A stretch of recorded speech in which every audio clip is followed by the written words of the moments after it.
So we produce an annual work called the China Story Yearbook that tries to, through a specialized theme, portray some of the elements that work in the Chinese world, politically, socially, culturally, intellectually, during that year. This year, the theme of our book is Civilising China in English. In Chinese, it's a far more complex concept. The title is 文明中华, which literally means civilized, or that which is civilizing the Chinese world, or the things Chinese.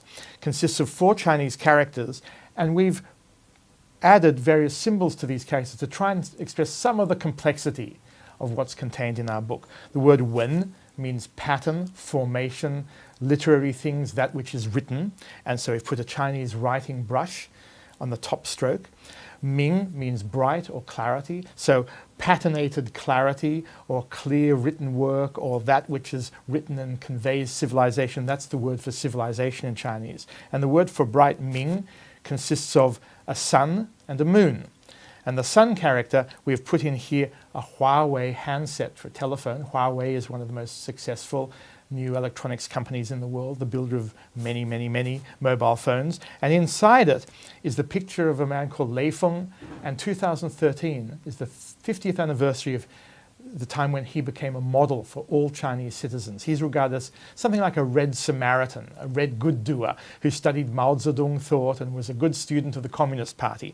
So this anniversary is very important in China, so he put him inside the highly postmodern mobile phone. So it sort of tries to portray a number of different things at the same time.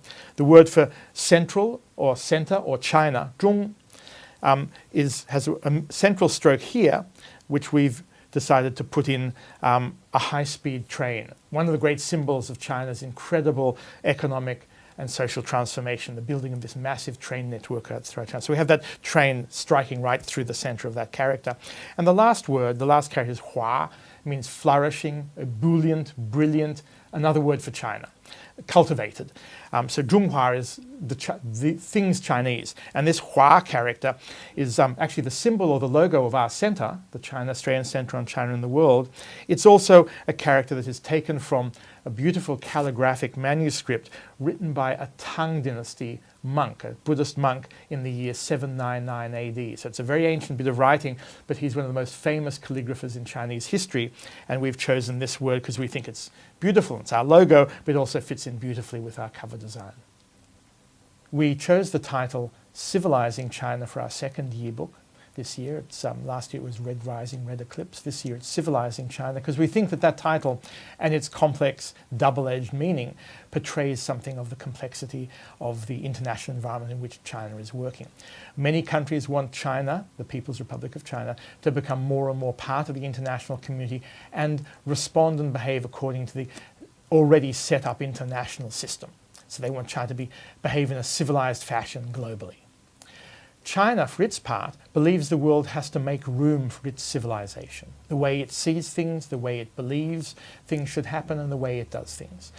Within China, there has been a movement now for many years to what's called civilize the country. That is, along with the creation of a modern, wealthy, prosperous, material civilization, there's a belief that there has to be other aspects of civility and civilization.